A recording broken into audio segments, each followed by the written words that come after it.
What's up, guys? Welcome back to another episode of the Not a Sheep podcast. My name's Matt. I'm here with my bro, John Narwhal. What's up, guys? Happy to be here. Matt, been a pretty wild couple of weeks for you. It's been, just been busy, you know? Yeah. What's been going on with your music? So we're recording this like pretty far ahead of time, but for the last 4 weeks, I've been dropping songs. Got a new song dropping the night of recording this that'll be out. It'll already be out for You'll like know a week. Yeah, it's song Bulls, but with T-Easy. Just been putting out a lot of music, kind of been grinding to get content out, but Yeah. it's been going super well. Yeah. What's just because I mean a lot of our listeners like listen to your music as well. So Yeah. what's the backstory of Bulls? Of Bulls. Okay. Well, I guess we haven't done a solo episode for a while now, so there's like quite a We bit could that talk we about could some talk of those about that songs. we haven't really gotten into. So did we ever talk about so what's been the order? So first it was Over, Yeah. which we've talked about, I think, the Hopefully. making of that. I think so. Yeah, what was the backstory to Over? So Over, I'm pretty sure I made it on Christmas Eve. And I actually wrote a solid part of that song like almost like a year ago now, like probably over a year ago now. Oh, way over a year ago now, because I performed the original version of Over at that concert you filmed, which was like January 2020. Yeah. But so I always had I had this song idea I really liked. You didn't call it Over back then, did you? No, I think I called it Why.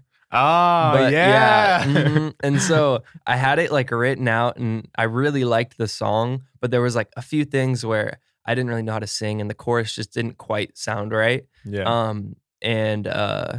There was a few things in the verses where I kind of said some very specific things about specific people. And I was like, I can't really say this, especially because it was like written from a more like something that happened a few years ago. And so Yeah. it was kind of like bringing something out that like really didn't need to be brought up. Yeah, it's already gone and It's dead. settled. Let's leave Yeah. it. Mhm. And so I was just like, I guess I'll hold on to this song forever until I like find the right beat. But even then I had like all these really like good lines that I liked that were built around those people's names and stuff, mentions and stuff like that. So I was like, I don't know if I want to rewrite it.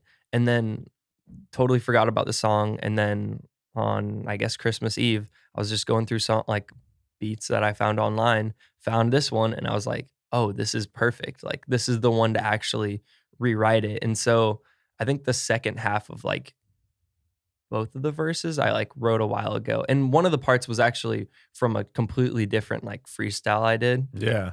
And it was kind of weird because I don't normally just like pull different ideas from different songs and piece them together. And then I did the hook and stuff like that and the rest of it. And it kind of just came together really well. And that's sort of been, I think, the favorite of all the stuff I've dropped, other than like If We Fall, Then We Fall, which is at this point has only been out since for like 4 or 5 days. Yeah. And that one's actually taken off a lot. It's like, it might hit 2,000 streams today. Really? And Yeah. that one, wow. So, I mean, we'll get into it in a bit. We have a while. But so that one, you haven't even done as much promotion for that one. No, we didn't even do a video. Like I filmed stuff for a video and then I ended up just taking parts of it to like for like a quick like promo video. Yeah.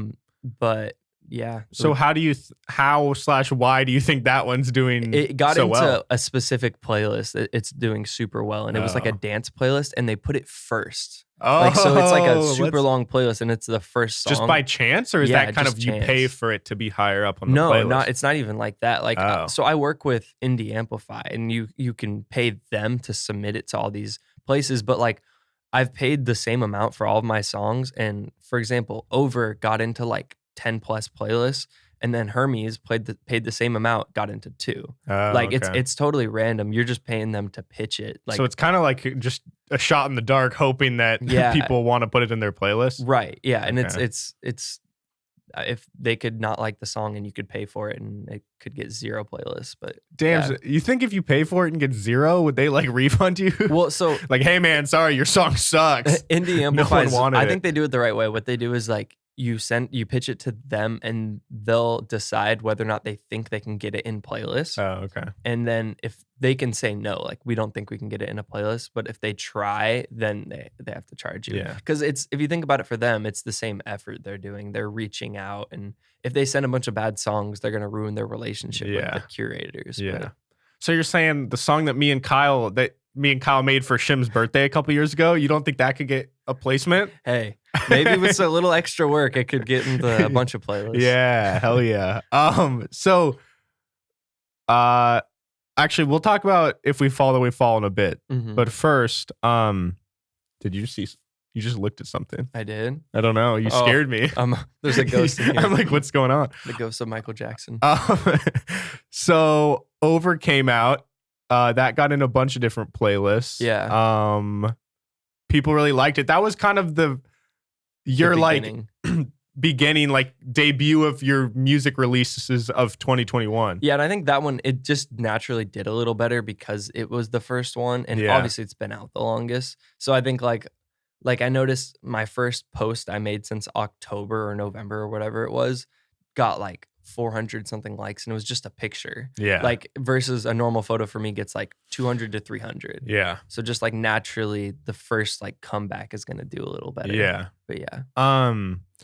So you posted Over with the intentions of posting like a new song every single week for at least a little while. Yeah, for at least a little while. So then what was the second one was Hermes? Hermes, yeah. It's Hermes? Hermes with the H. Hermes. That's what we're going with. If someone corrects us, that's fine. I don't know what it is. Yeah. So then that one we also did a video for. We did it up in an apartment that like is 10 feet above this. It's an apartment right above the studio that currently it's like vacant, and there was a bunch of construction going on. So we did, have we talked about any of these, like the behind the scenes of these music videos? We did on Peaked in Middle School, which is why I feel like we were probably like, we talked about it on the show. Yeah. So Matt was on our other podcast that you can go listen to. But that one, we did it up in this vacant apartment, and my dad does like construction. So he was in the midst of kind of tearing it apart. So there was like sheetrock everywhere and insulation and just like random shit. We didn't really even have an idea going into it, and then I was like, oh, let's check out the apartment. And I think that video was perfect. Turned out super sick. Yeah. Some people are saying that's like their favorite one we've done. Yeah, I've actually got a couple messages from Pim's listeners, and they're like, yo, like Matt's song like Hermes is on repeat. And I'm like, that's so sick. But yeah, so what was the story with that song? So that one's actually the oldest one. I guess I started Over technically like in 2020. But Hermes, I made it in like August of last year, and actually made it before. If you know my other music, I made it before 20 and Don't Play. And so you can kind of tell that it was sort of like what style I was into that time. Yeah. And I made it just after we were doing those futuristic challenges.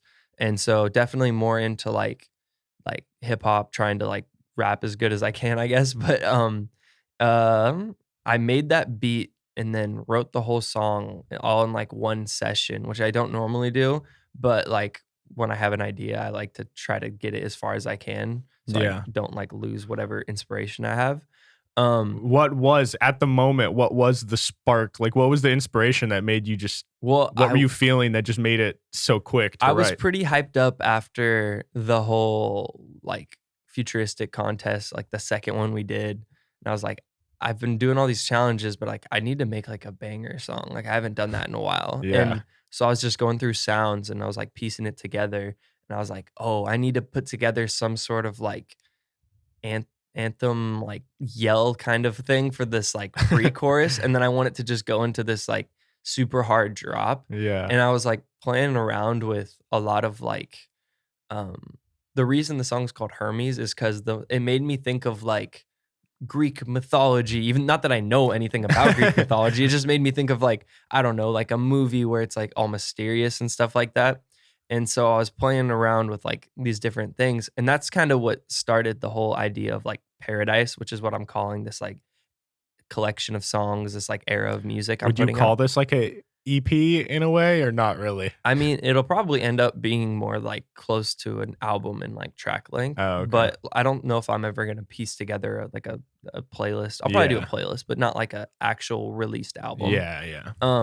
But that's Hermes is where I came up with like the paradise concept, which is like can mean a bunch of different things. It can mean like trying to reach your goal. It can mean like trying to reach like on a spiritual level, like what if you believe in like a heaven or something like that. It can all these different things. It could mean like finding a person and getting married. Like it's all these different things. But I wanted to like play with those kinds of themes, I guess. Yeah. And so that was Hermes. And I was also like really random. I was flipping through a comic book while I was reading it, or while I was writing the lyrics. Okay. Don't normally do stuff like that, but which comic book was it? It was a Batman one, and that's why I have this line where I was like, "Dark nights, I could paint a picture, but I write it down like I was Frank Miller." Dude, that's the hardest bar in that whole song. Frank Miller is, if you don't know, the author of a lot of the Dark Knight like graphic novels and stuff like that. Yeah.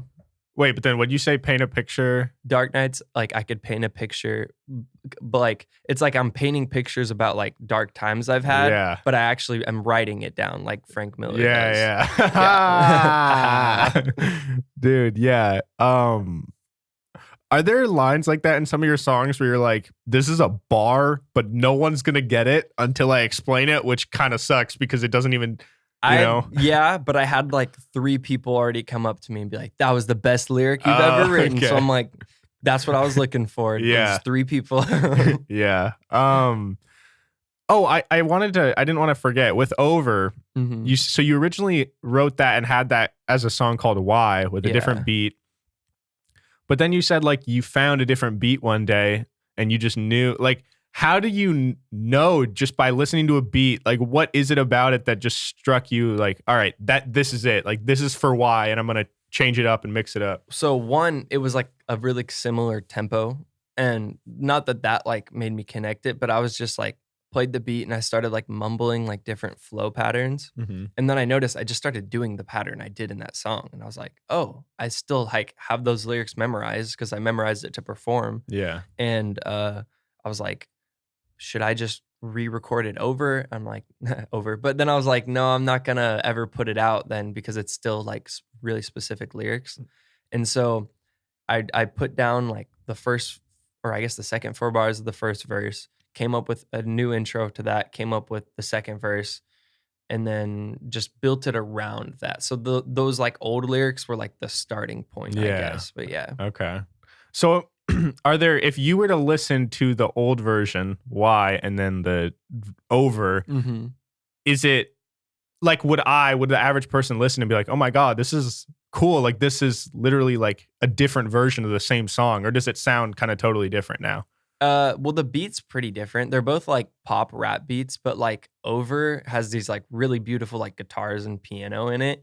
And I think the Why was just not as well produced. But and the singing on the chorus on Why was just like, it just sounded off. And I remember like sending it to like Timothy Salazar to like ask for advice. And he's like, no, I see what you're trying to do, but it's just like you're singing like your harmonies are just like off. They're just like the third. I don't remember what it was. He's like, you're hitting the wrong notes basically. Oh, okay. But like I see the melody you're going for. Yeah. And so I just couldn't get that right. But maybe if I went back now and tried to recreate it, I could. Yeah. But I like the way this one turned out. But there was a lot of like, it's funny because there was a few Batman metaphors in the original, which is like, you wouldn't expect that for like a love song. But, yeah. But yeah. You always got to throw in superhero references. Because then, always. So you had Over, WandaVision. I didn't even think about that. Hermes, and Glide. Then Glide. Yeah. Which is not about dancing. What? Matt's like, that one is about Batman. That one's also about hidden Batman. meaning. No, but it actually isn't really about dancing, but it like is sort of. And I said that, I put it on my like Snapchat story. I'm like, oh, my new song Glide, if you heard it, it's not actually about dancing. Swipe up with what you think it's about. And my friend Carlos was like, it's about board games, right? I was like, no. That's good. And then he was like, oh, so it's about like a roller rink. I'm like, no, it's not like It's supposed to be a more like spiritual song. And not that I make like a lot of like spiritual music, but there was like a metaphor I really liked. I was listening to Kendrick at the time. So I was like trying to make all these really deep meanings that like no one would catch on purpose. Yeah. And so the idea I was trying to play with was like dancing with the devil, like that saying. Mm-hmm. And so I was like, oh, what if I like make it about like, I don't know the right word, but like, because this sounds dumb, but like temptation in a way where it's Yeah. like you're feeling like, I don't know, like to go dance with the devil. Yeah. And so this song, it's partially about that. It's partially more of like a love song, but it's Yeah. kind of like this could be a bad thing, but like I guess we'll dance. I don't know if that makes sense. In terms of a Yeah, romantic relationship, yeah, like this could be dangerous, but we're gonna but risk we're gonna that. try. We're gonna try and dance with the devil. Which and, I like, see what realize happens. a bunch of my songs are actually about that, because if we fall, then we fall is it's kind of a more happy look at that. It's more like we probably shouldn't date right now. Like we have a lot going on in our life, but like let's just do it. And if we fall, then we fall. Yeah. I don't know. I love that. I think a lot of people at some point in your life, in your like 20s, I would say a lot of people get to a point with some sort of romantic relationship where it's like either not the right timing or maybe you and this other person aren't the best for each other, but there's just something there. Yeah. And I don't know. So for me, that was like, I don't know. It's a very relatable song. And I feel like that's a message that like you kind of heard part of that in Over, and then if we fall, then we fall. I don't know. I like it. To be honest, like I'm not in any sort of like romantic relationship right now. That these songs would make it sound like I am, but like I don't know. I feel like in our like outside of the podcast, we'll talk about stuff like we're just really busy, and it's like I don't know how we could have time to be in a relationship right now. But when you find someone, it's like you do make time. Yeah, no, and on our episode with Nick D, I mentioned something along the lines of like, because he's married and has a kid and does music, but I was like, for me at this point in my life, I don't know even if someone I really liked, I don't know how I could possibly give them enough time, because I just am not committed to that, because I'm committed to like podcasts and like the grind. Yeah. But it's like, can you do the grind? Because I think you can do like the grind, but also be in a relationship. I just think it's way harder, and I'm not willing to do that right now. To be honest, I think having a kid would be the huge my God. it factor that would, I don't know if you could really do the grind with a kid. Yeah. Shout out to anybody that is though. Bro, just imagine you go to work for 8 or 10 hours, you come home, and instead of just being able to make music or like watch a movie with your wife, you then have to take care of a kid. How do you do that? Someone with kids is watching this and just cringing at us. Like, or they're just like feeling bad about themselves. Now. They're like, yeah, man, it was miserable. No, I don't know. I mean, people say like having a kid is the best experience of your life and it'll change your whole perspective. And I'm like, it really better change my perspective, because I don't think it's going to be. Because right now it doesn't seem that great of an idea. But oh wait, so then for Glide, you were saying it wasn't necessarily about dancing. It could be like dancing with the devil. Yeah, and there is like the whole part in the chorus where I'm like, I don't like the dance. I just like the glide or whatever. But like, what does that mean to you? That it does have a deeper meaning, like to go with that more spiritual thing. But on the more surface level, I don't like to dance. I just, I'm in a room and everyone's dancing, I'll kind of just move, and like I guess that's what dancing is. But it doesn't look good. So yeah. So do you feel like with you in terms of like temptation or the deeper meaning, is it like you kind of like you'll go in and out of it? Or yeah, like, you'll go in and out of it, or like something. You see a bunch, like you're tempted to go in and do whatever it is, but you kind of just dip your feet in a little bit, like glide. Yeah, you taste it. You're like, all right, yeah, I see what's going on. Yeah, and then which is not a super healthy thing, because that usually leads to diving in more. Yeah, but Matt doesn't dance, so Matt can dip his toes in and just sit there with them in. Dude, I think like weddings are dope and super fun. But like I've been in some pretty awkward scenarios, especially like family ones, because it's like I don't want to go dance and look over and see my parents dancing. Yeah, you know what I mean? Yeah, bro. Kyle and I have talked about before on PIMS how some of our biggest fears are the day when we have to like dance at a wedding, and I just like don't want to do that. But That's why, listen, do what you guys want to do, but for me, at my wedding, I'm gonna have to be drunk in order to dance. There's no way else. I don't know what to tell you. Like at Cal's wedding, they don't dance. They just like play catch in front of everyone with like baseball gloves. Oh yeah. See, that's what we should do. They should customize weddings. Yeah. You know, dance. Some people like to dance, but if the couple doesn't like dancing, they should do like maybe a big game of like a big puzzle, in front of everyone. Huge like 10,000 piece puzzle, or Jordan maybe like lift weights with his wife. Yeah, he does deadlifts with his wife, and then I could like drop into a Warzone game with my wife, and she's at like a different monitor. LAN party. Yeah. What were we talking about? Okay, so there was Over. Yeah. Then there was Hermes. Oh, then there was Hermes and Glide. And then there was Glide, and then last week. Fall, then we fall. Yeah. So this one was cool because I didn't know anything about this, because this was, you had made this the most recently, right? Yeah. Okay. So I made it just after this, like I went through a big like creative spree from like end of December, early January. And this was like late January. So just after that, I made the song idea. And it was like sort of the same problem with Over, where I don't know. I like to pull from specific things in my life. And so sometimes I'll say something that's in the moment, I'm not really thinking about it. And then I'll look back and be like, oh, it's like so obvious who I'm talking about. Yeah. And I'm like, I don't think I can put this out. Like I need to change it. But I had the "If we fall, then we fall" chorus. And the verses were more like rappy, more like hip hop. And so I had the idea. I bought the beat because I was like, eventually I'll probably find a way to put this out. And then just sat on it. And then I was like thinking, because I was like, what should I do after Glide? Should I drop Bulls? That's a little bit like out there and different from Glide.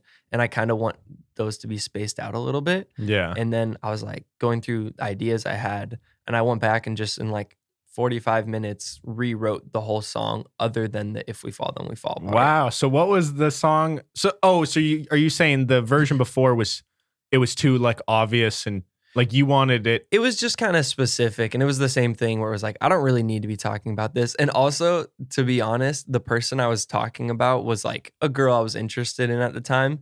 And then like literally within like a day or two of writing it, it was super early on. Yeah. And like, I don't know why I was writing about it, but it was super early on. And then I was kind of talking to her, and then she started talking to another guy. So I was like, so you're I shouldn't really drop make a sense. song about this now, but so rewrote the whole thing. And that's when I actually came up with, because I was like, I need to relate this more to like the Paradise concept. And then I was thinking about Paradise, and I was watching a lot of WandaVision at the time, and I was like, you know, I don't know if this is going to make sense because you haven't seen it, but there's the Hex in the show, which is like this place, and it's kind of like, it relates a lot to the idea of like paradise that I'm talking about, where it's like, it can be this like almost like false reality you put yourself in that's like not healthy. And so I was like, yo, I should just relate the Hex to Paradise and write about like these little clues of WandaVision. And it's not like super obvious in the song, but I put it in and sent it to Caleb Visual, the guy that's been doing all my like graphics, and he's super dope. And I didn't even know he'd been watching the show, but he like texted me right as he heard it, and he's like, yo, is this about WandaVision? Because that's like my favorite show right now. Wait, what line made him realize that? So, well, I said like, in the first verse, I said Hex, Vision, and Wanda. Or no, not Wanda, and Scarlet, which is like Scarlet Witch, which is like her like superhero alter ego. Yeah. And like I tried to make them like fit in as words that weren't like me saying someone's name, actually using those words.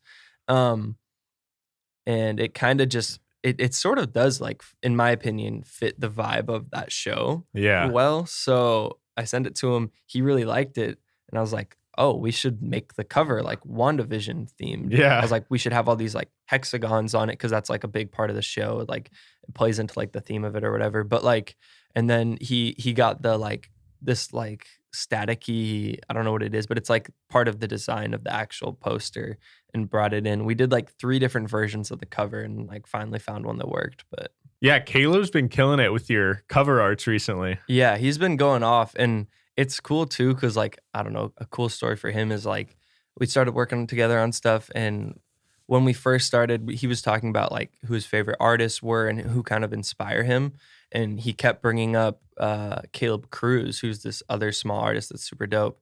And he's like, yeah, I like would really love to work with him like one day. And then like me and him had been texting back and forth about like these covers we were doing. And then just like one day he was like, dude, I just designed Caleb Cruz's like album cover. And I think that album came out last week from when we're recording this. But it's like, it's super dope to see like him making all these connections now too. Yeah. Well, and I mean, that's kind of what I feel like I've seen over the last couple of years with like you and your music. I don't know, just with a lot of people in my life, if you follow someone from the beginning of something, you get to see like the really shitty part of the process, but then you also get these like glimpses of what could be. Right. You know what I'm saying? Like, so for him, like he was designing your cover art and like there's this certain goal of like a certain person who obviously isn't a huge artist. Yeah. It's just like that's like one of the goals. Right. And then it happens and you're like, I mean, obviously I don't even know Caleb, but like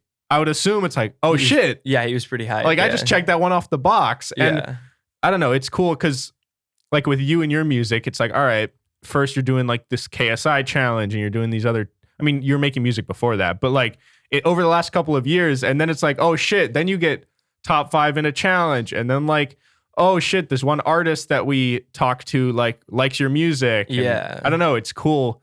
And I've had moments like that too, where it's like, oh, this one person I really like, I didn't even know that I didn't know that they know I exist. And then they just DM me and they're like, hey man, been listening to the show or something. I'm like, oh, that's dope. That's dope. Yeah. But yeah, like how has it felt good for you over the last month releasing songs and just seeing actual like real feedback and real growth? Yeah, it's cool because I've had a few of like the artists we've talked to like show love and just like say like they'll message me saying like they like what I'm doing. But and it's cool because like some of the guys I've been following for years and they've known who I am just because I'm like a fan of their stuff. Yeah. And so they were like, yeah, like I had no clue like you were any good at like music because like I don't know, most people aren't any good when they start, you know? So like, I had no clue you were any good. Well, yeah, and it's like, it's fair. And to be honest, they probably did look at my account at one point in like 2019 and saw that I put out music and it wasn't very good. So like, yeah, I don't know. Like, I think it's cool to like see that people notice the growth, I guess. Yeah. But yeah, I don't know. It's just fun. Like, I just love like meeting people and like, me and T Easy working on Bowls, like that was like super fun to like, even though he's over in like Charlotte, just like FaceTiming him to like talk about the song and like different ideas and stuff. Yeah, so let's talk about Bowls. Yeah. So you had If We Fall Then We Fall, which you said so far that one's doing in terms of just like organic listens, that's probably the best. Yeah, but I'm gonna call it now. I think hopefully this doesn't jinx it, but I think Bulls is going to be like the one for a while. Knock on wood. Knock on wood. Yeah, dude. No, I mean, I've heard Bulls by the time it's out. By the time you guys hear this, it's out. So if you haven't heard it, go listen to it. But dude, it'd be funny if it just flops and we're like talking it up a bunch. Bro, that song goes so hard. Yeah. Like that's going to be my song that if I just am at the gym or like if I don't want to be at the gym, I'll just put that on repeat for like 4 times and I'll be amped up. Yeah, that's like, at least right now, that's like my favorite song I've made. That like, there's a few other ideas I really like, but it usually takes me a little bit to like decide if I really like a song. I don't know. Yeah. But that's like my favorite right now. And I just like that it's like, it's a hard rap song, but it's also like, I am kind of singing a little bit on the hook. And that was always something I struggled with, was like writing hooks. And then like the other day I was like having a session with Cade Leggett on our like project we're working on. And he was like, I think your like biggest skill is like writing hooks. And I was like, that threw me off just because I always thought that was my biggest weakness. Yeah. And I don't know if it is my biggest skill, but just the fact that someone thinks that, it's like, that shows that I don't know, like I've been making progress with writing. Yeah. And when someone gives you like a compliment like that or reinforces some idea, then it's way more genuine too. Yeah. And then you get more confidence. Yeah. Which then more confidence then makes you like better at whatever it is. Yeah. So the fact that someone said that, then you're like, oh shit, you know, maybe I am pretty good at this. And then if you think that, then you'll probably write some better hooks. Yeah. The 2 compliments I've gotten that have just completely like blown my mind have been like, you're really good at writing hooks. and your voice is cool. Because those were the two things I was like so scared of and like insecure about, was like my voice and writing hooks. So, like a bunch of my songs when I was younger were like me trying to lower my voice, and it was just raps, no hooks, because hooks are hard to write, and like it's the part people are gonna remember for sure. So like, so let's just not put any of them in there. Let's make sure no one remembers the song.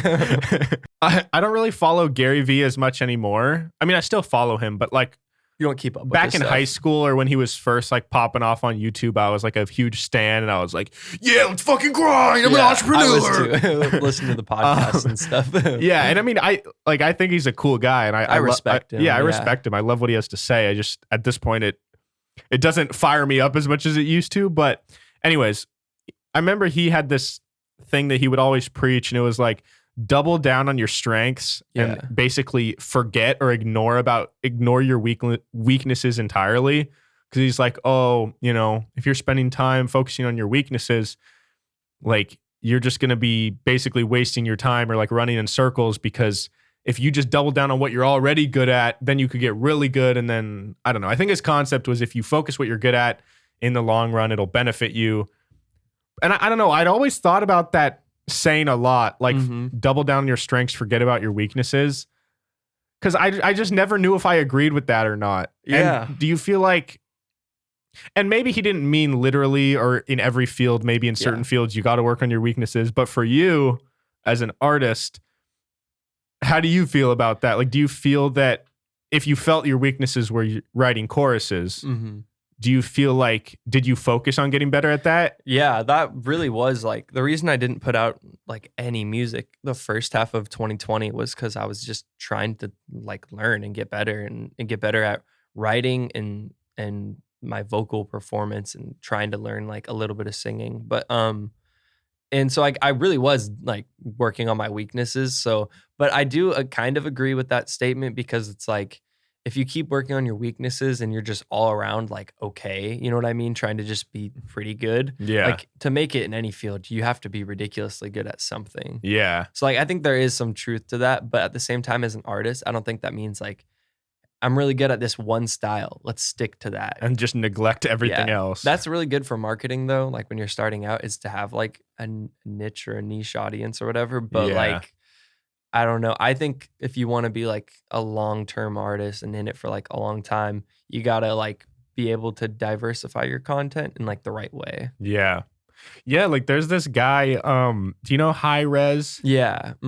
He's the type of guy that he seems like a nice guy. I don't want to sound like I'm talking shit about him as a person, but just like basically he blew up on YouTube a while ago. He does those like rapping my order or like a Uber, like rapping as an Uber like driver. rapping in an Uber. Yeah. And he does kind of these challenges essentially, but they're just creative contents, but it's rapping. Yeah. But like, it's kind of sad. To me, it seemed a little sad because I could always tell that he had like a few actually truly good original songs. Yeah. But he kind of just became really good at this like challenge rapper thing. Yeah. And he to this day, I think he has a really hard time getting people, although he has like 1 million followers or however many he has combined on his different platforms. It's like, it doesn't carry into it doesn't translate. Yeah. And I don't know, that would be scary to get to a point where you're kind of too deep to try and rebrand who you are. I think that's why a lot of people are scared of like the YouTube rapper label, because that's kind of what they associate it with. Even though there's like YouTube artists that are super dope, like Aries, you could argue is like a YouTube artist, but like I don't know, that's what kind of scared me too, was like in December or November or whatever, I was like, these challenges are going super well, but none of my songs are doing well, and I need to get better at writing songs, because like there was like this Andy Mineo line, and it was like, I always really liked it. It was like, nobody cares if you can body a verse if you never put together dope bodies of work. Like no one, like people are going to think it's cool if you have a dope freestyle or a dope like challenge or verse or video or whatever. But like, they're not going to stick around unless you're making good music. Yeah. Ultimately.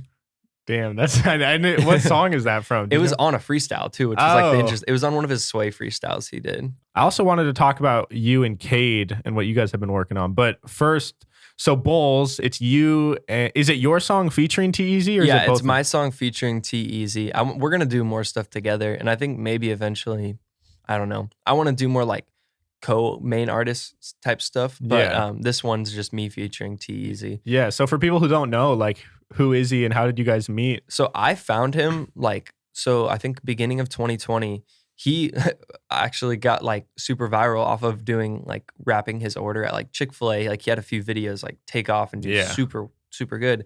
And a bunch of people were tagging Futuristic saying like, this kid's like the mini version of you. And he was like, oh, this kid's dope. And I'm going off of what T-Eazy told me. And then Futuristic just reached out and was like, yo, I want to fly you out to Arizona, bring you to my home studio, and like let's like make a couple songs and stuff like that. And so I don't know if you remember, but Futuristic was doing a lot of stuff with Big Doss, and they started like Dropout Records, which was like, it was more of like a YouTube channel kind of thing, if I remember correctly, where they had all these artists just to like drop songs on their channel to kind of help like promote all of them at once. Yeah. And he was like one of the first guys he brought over. And so they did a song together for T-Eazy called Ballin', and it's super dope. But Ballin', sorry. My nose is kind of stuffed up like right now. James Bond? James Bond. But Ballin', okay. Yeah, it's a super dope song. They did like a video for it, and I followed him then, and I've just kind of kept up with him over the years.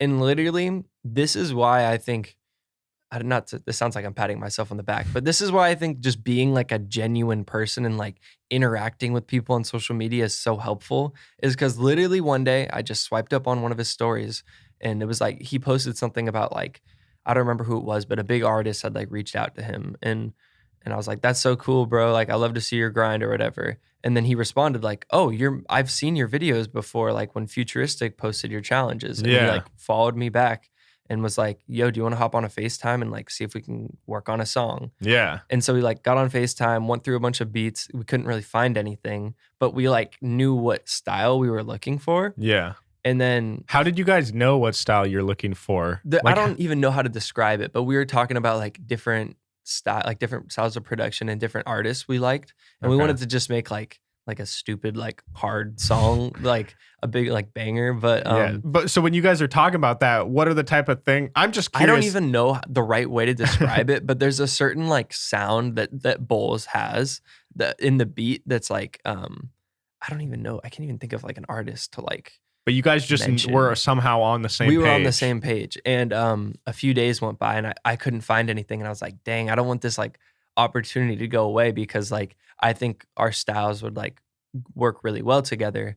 And a few days later, I was on Twitter, and oh wow, Eli had tweeted, and this was like also a few days after. I remember it was a little bit after. I remember you talked about his song Bent. Yeah. And it was super dope. But I had just found out that he was the guy that had been producing for No Big Deal. Like he produced his song Sticks and his song, it was one of the ones from the Christmas project he put out.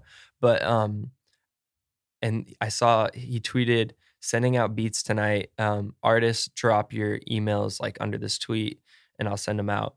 And I saw a bunch of the artists that I'd kind of like been following, like 350 and Alcott, like put their emails.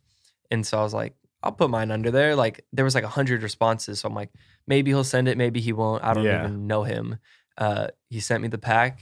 There was like 6 beats, and I was like, okay, a bunch of people just got these beats. It's probably first come, first serve.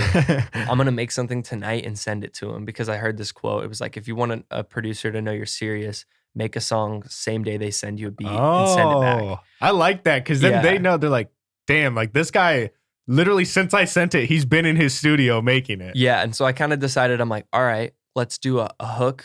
Let's do a verse and just set it up with like an open verse, and I'll figure that out later. But I was going through when I found that beat, I was like, yo, this is the perfect one for what me and T-Eazy were talking about. How many beats did he send you total?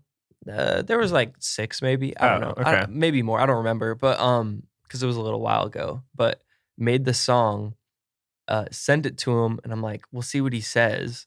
And I was like, I sent it to him. I'm like, yeah, let me know how much you want for it. Here's a little demo I made last night. And he's like, yo, I really love this song. Like, hit me back, like I'll send you a contract and stuff.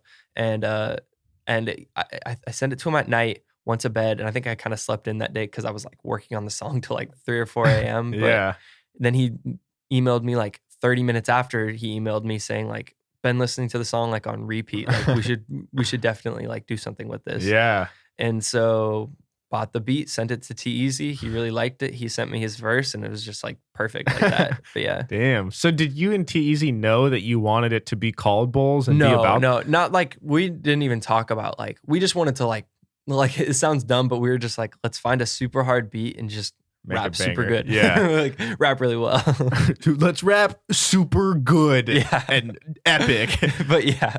So wait, but the thing I don't understand, it's funny. Kyle was over the other day and him and I were talking about like your new songs and stuff. And he's like, dude, I just don't understand how people write a song. He's like, and I've talked to you about this on the show, but he's like, how does he know that he wants to make a song about the Bulls? And then how does he know like to make these references? And then when you send it to someone else, how do they know how to tie it in perfectly to where they work together and that one doesn't sound more overpowering than the other? To be honest, that song I didn't put it together the best way I probably could have, because I was like, all right, I'm going to knock this song out tonight. Like, this is going to be dope. I think I wrote the verse, and then I was like coming up with melodies for the hook, wrote it, and I was like, I wanted to say like, I'm on my bullshit, but I was like, I can't really say that. All my music's clean. Like, this would just be really random to just hit him with a hook of me saying like bullshit.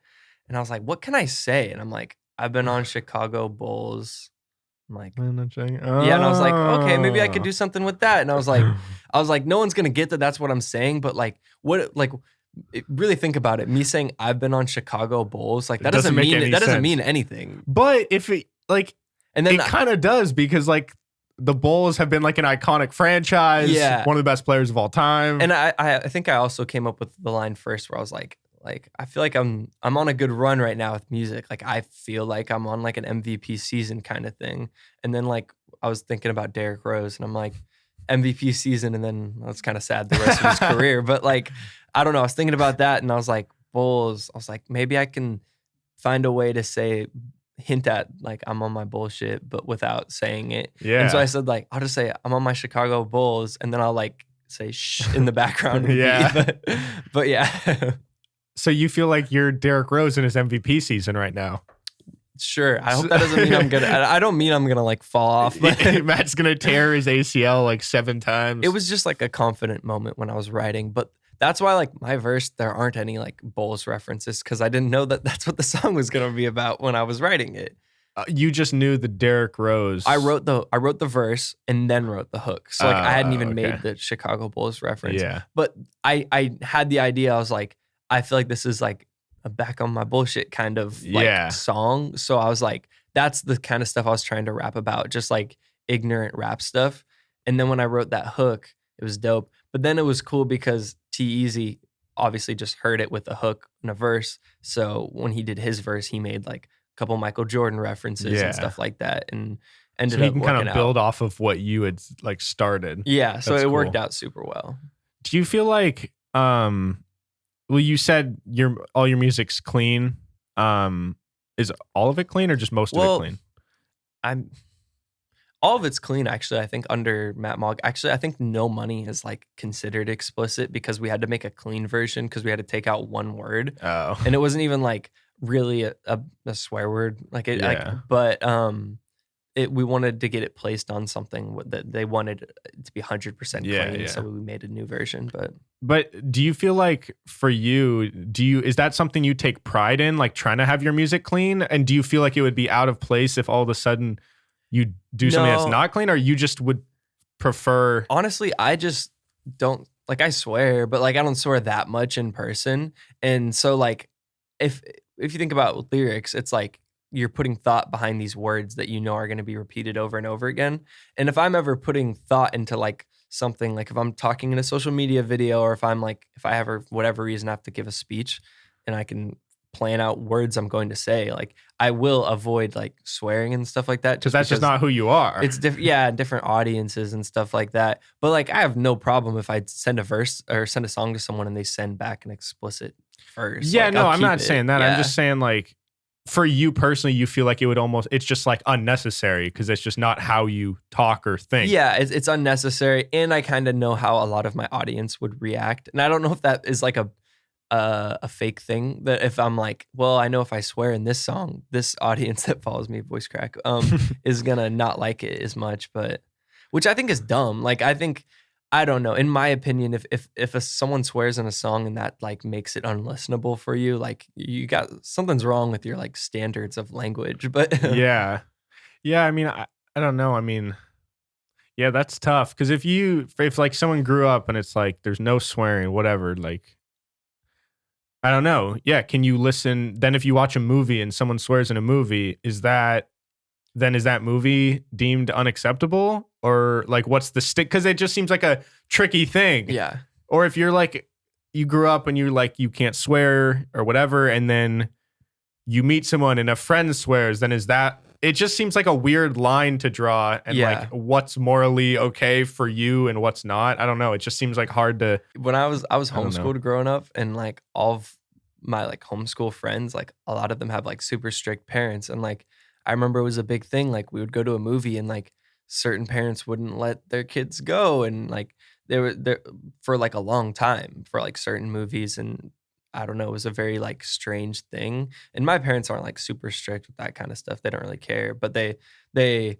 are more like if I started swearing in my music, they'd be like, why are you doing concerned. They're like, why? Like you don't swear in person. Like why are you doing it in your songs? Yeah, I get that. And I think there are people or certain artists where you can listen and just tell that it feels forced. Yeah. It's like you don't need to swear, and you wouldn't have sworn in person. So why did you just throw that in there? Yeah. And I think the reason I wanted to make like Bulls like about that kind of thing was like I wanted to just be this like exaggerated, confident song. And so like that would be a time to actually do it. But it's all purpose. And like as a rapper, I feel like this sounds weird, but like like your language is your like weapon, and so it's like how you use it is like it's like a puzzle piece you're like piecing together. You have all these different things to choose from, and so I just think a lot of rappers are choosing from the same pile. Yeah. I remember when we talked with Vrilla, he said that when he was young, like the thing that really got him into hip hop was there was one particular, I forget what it's even called. I think it's an A$AP Rocky song. Rocky song. Do you remember what song it was? I don't, but I remember him talking about it's that. like, I think it's like a short word. It's like 4 letters. Like, fuck, I don't know. I wish I could remember. But anyways, you can listen out of that episode. He mentioned it. But he said that song just instilled so much confidence. And even though he couldn't, as a kid, you can't even really relate to what he's talking about. Mm-hmm. But he's like, just the fact that it's this song where he's just talking his shit and he's like, basically saying like, I'm a beast, like I'm a badass. Yeah. And that just gave him the confidence to like want to do this. Yeah. And it's really funny because literally on the way here, I had a conversation and I used that story as like because I was talking to someone and they brought up, this is really random. They brought up how Ben Shapiro talks about like rap music sometimes on his show. Yeah. And they were like, no, I think it's like, he shouldn't be talking about rap music. But the person was like, I agree with what he was saying about the Cardi B like WAP song or whatever. And I'm like, well, here's the thing. Whether or not you agree with what they're saying in the song, like if that's like harmful or whatever you want to say, like it's instilling like confidence in people. Like, it's not like I'm going, like if I ever listen to like 2 Chainz or whoever, like it's making me want to go do these things he's talking about. It's like, no, but it's just like instilling this like confidence in you. Yeah. And you don't have to, like songs are not, we've talked about before, they're not always like literal, and they don't always have to be, you don't always have to have life experience to relate to something in order to be motivated by something. Yeah. When I was like in middle school, I was like listening to like breakup songs and I was like, oh, this hits home. But I'm like, I've never even like talked to a girl. Yeah, bro. There's so many songs. Dude, half my gym playlist is Kodak, and I cannot relate to a single thing Kodak has ever said. But to be, it is a whole other thing though when you can relate to what someone's talking about in a song, and so like that's why certain guys like Kendrick and J. Cole are so big is because there's so many people that relate perfectly to what they're talking about. Yeah. But there is a different thing, especially for like more hype music. You don't have to be relating perfectly. Do you have a particular song that comes to mind that you can think of as like the most relatable song you've ever heard? One that someone else made and you listened and you're like, damn, this could have been like written by me or about my life. Ooh, okay, this is not at all like for about me, but for some reason when you started saying that, like it made me think of, what song is it? It's on 2014 Forest Hills Drive, 03 Adolescence or whatever it is. Oh yeah. I remember listening back to that and thinking like, I see how this could be like for some people like one of the most powerful songs like they've ever heard. Is that the one where he's giving like life advice? He's talking about like there was a guy he looked up to and like he really wanted to be like him, and I think the guy was like making money selling drugs, and he's like, I want to be like him making all this money at a young age. And then that guy's like, how can you look up to me if I look up to you? He's like, I want to be like you. I want to graduate and go to college. And he's like, you're the only one that has that opportunity. And so, and in the song, he raps from both perspectives, right? Yeah. Okay. Yeah. That's what I remember. Yeah. And so like, I remember hearing that and being like, I see how this could be like, for some people, like one of the greatest songs I've ever heard. Yeah. But for me, I need to think about it. There was a lot of songs that were like, I think you kind of convince yourself that it's like, oh, this sounds like it's about my life. If you like go through a breakup or something and then you hear a specific breakup song where they start like storytelling, it's really easy to like, I don't know, relate stuff to that. But I don't remember who it was. It was back in like 2017. There was a song. It's funny too because some of the listeners might know who he is. But Toppy Mandela had this like short EP he put out. And I was like a huge fan of it and like had it on repeat. But yeah, so shout out to him. Wait, what song was it? Well, there was 4 songs, but like the first 3 were these ones I really related to. I don't even remember their names now, which is kind of sad. But it was like Toppy Mandela. Yeah. Okay. Yeah, I've never even heard of him, but I'll check it out. Is that he's been associated with a bunch of the people we've talked to. But yeah. Immediately the ones that come to mind, it's hard because usually the songs that are the most relatable to me are generally also my favorite songs. Yeah. So they're like, I'm kind of biased because I love the songs, but Love Yours by J. Cole from 2014 Forest Hill Drive.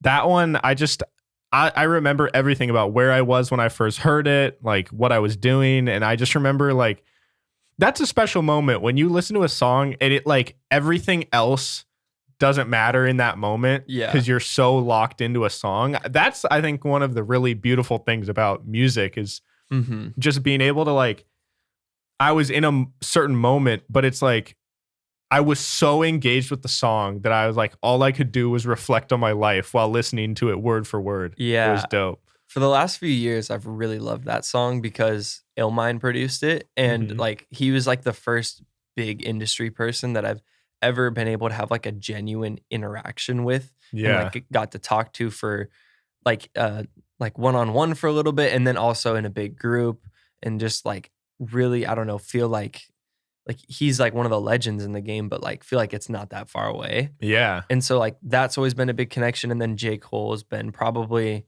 the most influential rapper as far as like the content he's talking about. Yeah. Since like 2017 or 18 for me. But so probably that. And then also I've mentioned it before. There's the song called Peach Scone by Hobo Johnson. Super weird song, really strange artist, but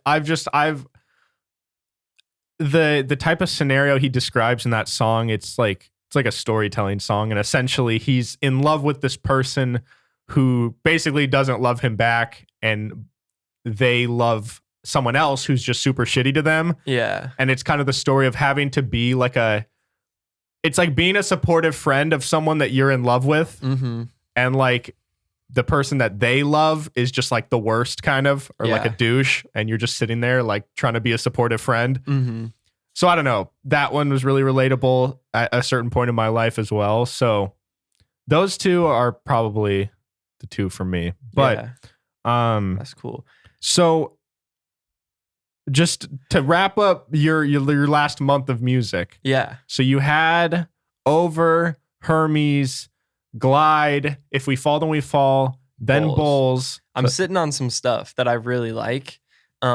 3 songs in particular that I really, really like. One of them I'm still waiting on a feature to get back, but he messaged me the other day saying like, he's for sure gonna do it. Okay. But these 3 songs are dope. 2 of them are produced by JPX Prince, who's this dope artist. I think he follows the show, Yeah, so yeah. shout out to him. He's a dope producer and like graphic designer.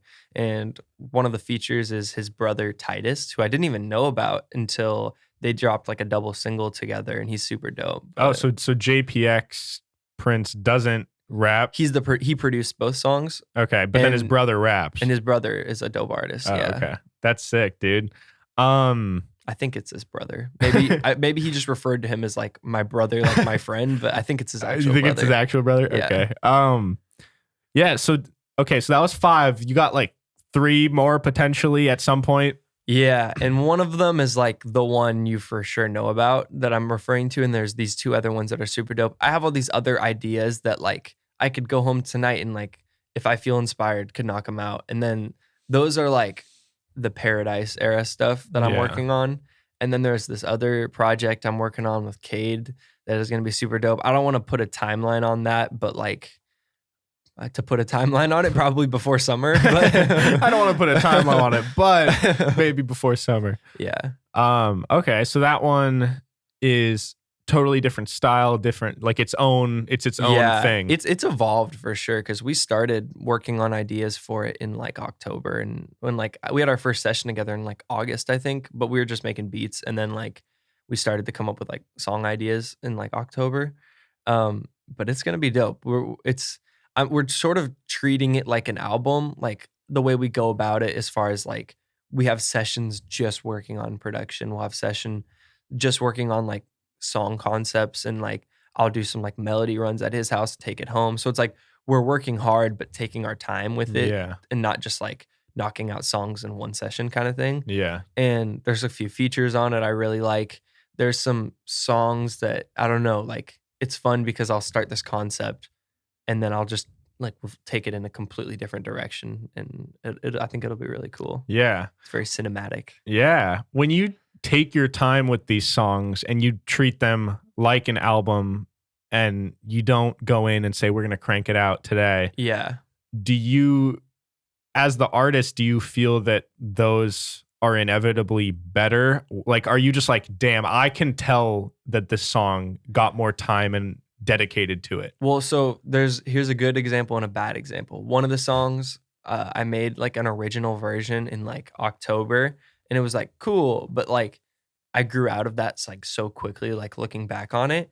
But we like reworked it, and the new direction it's going in is like infinitely better. And so that's like a really good example of like taking time. But then there's other songs where like we made it, we took our time, and then like it was the first one I wrote for the project, and I wasn't a big fan of it for a while after because it was just like my style had changed so much. Yeah. But then like now we're kind of reworking it in a new direction that's like sounds a lot better. And so like there's good and bad to taking time. And when I say taking time, like sometimes that comes off as like, oh, we're just like sitting there like perfecting little things. Sitting there twiddling doing your much. thumbs. Yeah, but like it's kind of a dangerous game of like making sure you're working on stuff. But like what I mean by taking time is just we're doing more different stuff. So like we want to have a session where we bring in like Chase to come in and like play him the EP and just be like, is there any like little extra production stuff you think you could add? Like, do you want to lay down some guitar? Maybe bring in Casman to do some like background vocals, stuff like that. I think is dope because it'll make the project more cohesive, like naturally. Yeah. Because it's like similar sonics on each song, even though like one song is like this super happy pop song, and then one of them is like a super dark rap song. But Yeah.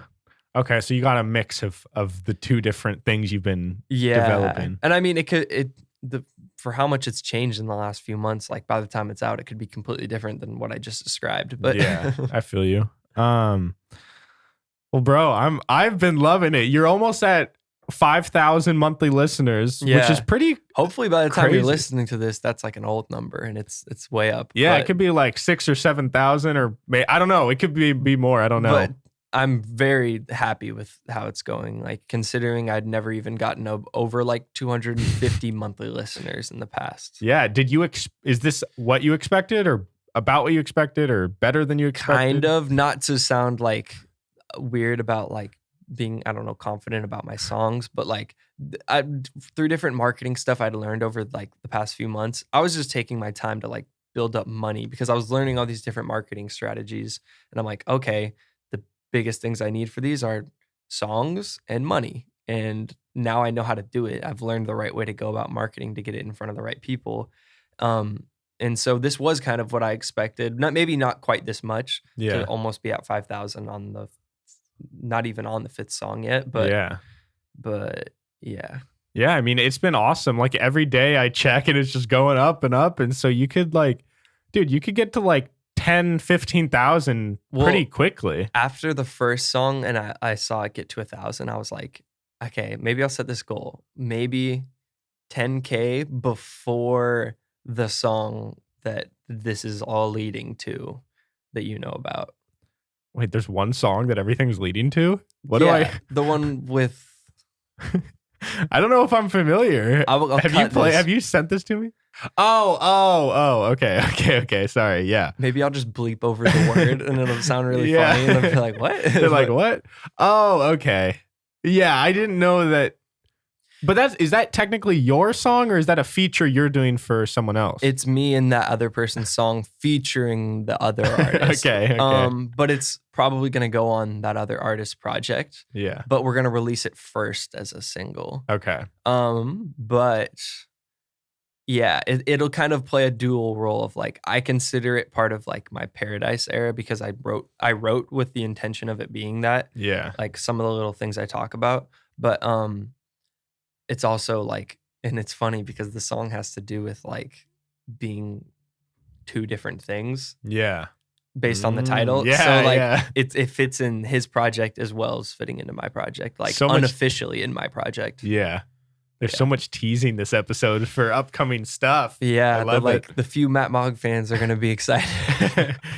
There was something that you said you wanted to mention when we were done talking about your music. Oh yeah, when we're done talking about mine. So I saw this tweet and it was really funny because a bunch of people were like, I finally know why Jon Bellion isn't dropping anything. It's because Justin Bieber's using his album. He's written every single song he's put out so far, and I'm sure there's a chance he's written on every single song on his album that's going to come out. The album's, it's like almost, it's coming out really soon. Maybe it'll be right? out by the time this episode is, and so we'll know for sure how many like writer's credits he has. But like, as of now, I think he has a writing credit on every song except for the one that's with what's his name, Benny Blanco. Oh, okay. Which I think the writing sucks on that song, but I think the ones that are written by Jon Bellion are great, and it's cool because I went into all of them not knowing that they were Jon Bellion, and I was like, oh, I actually really like these. But after the fact, you can tell that it's written by him. After like two, I was like, this one has to be written by Jon Bellion.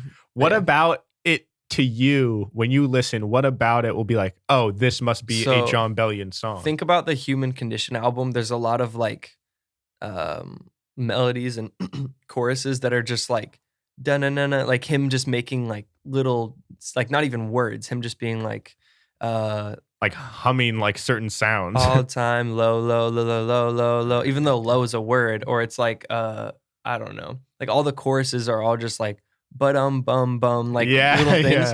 And there's certain melody kind of things he likes to do a lot where it'll be like call and response, or it'll like say a line and then like the background vocals will do a certain thing. Okay.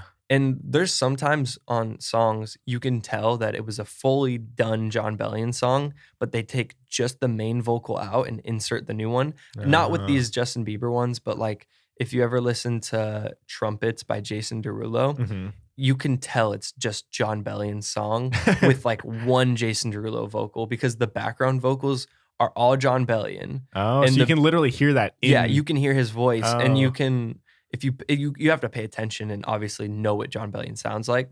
But if you know like his like Definition era or whatever it was, like the one right before the Human Condition, like it sounds like Trumpets could be like a pop song off of that project. Oh, okay.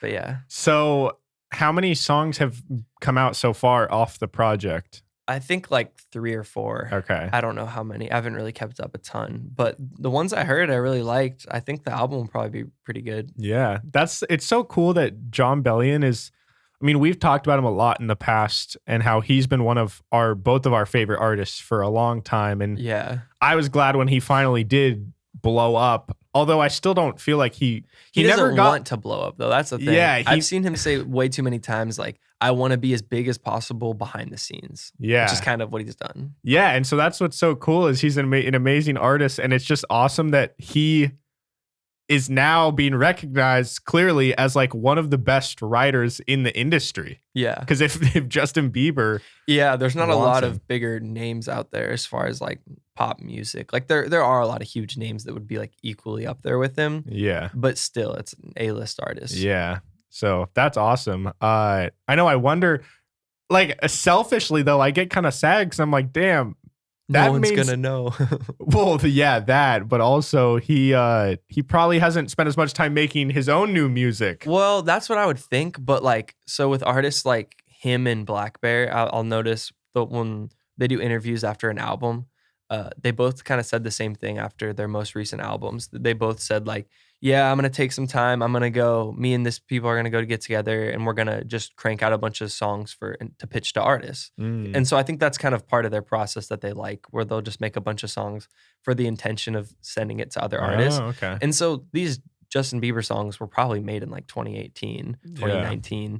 Like maybe some of them are newer, but I'm sure he's already gotten back to his new project, but maybe not, because I remember him saying that after The Human Condition, he went on tour, like 4 tours, and purposefully didn't make a song that whole time. Yeah, that's wild.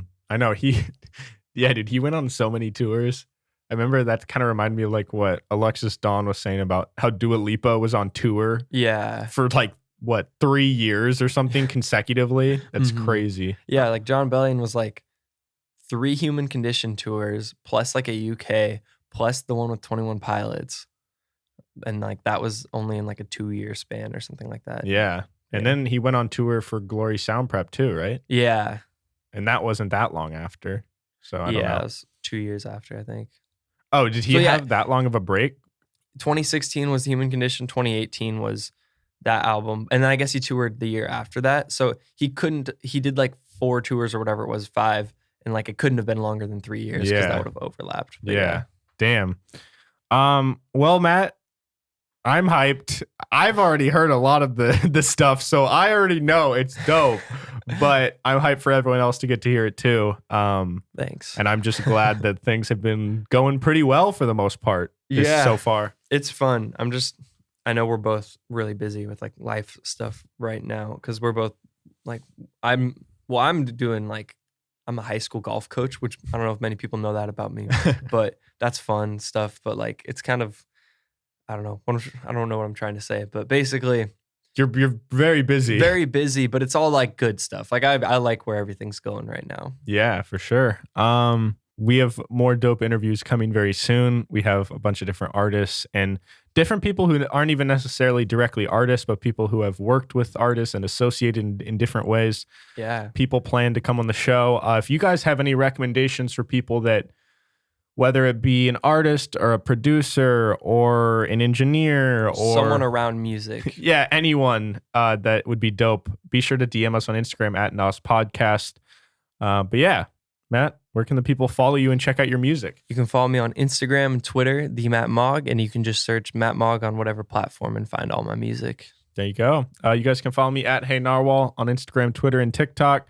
There's new episodes of this show every single Monday, and there's full video versions on YouTube. So if you're on Spotify or Apple Podcasts or something, go subscribe over on YouTube. And with that being said, we'll see you guys next week. Peace.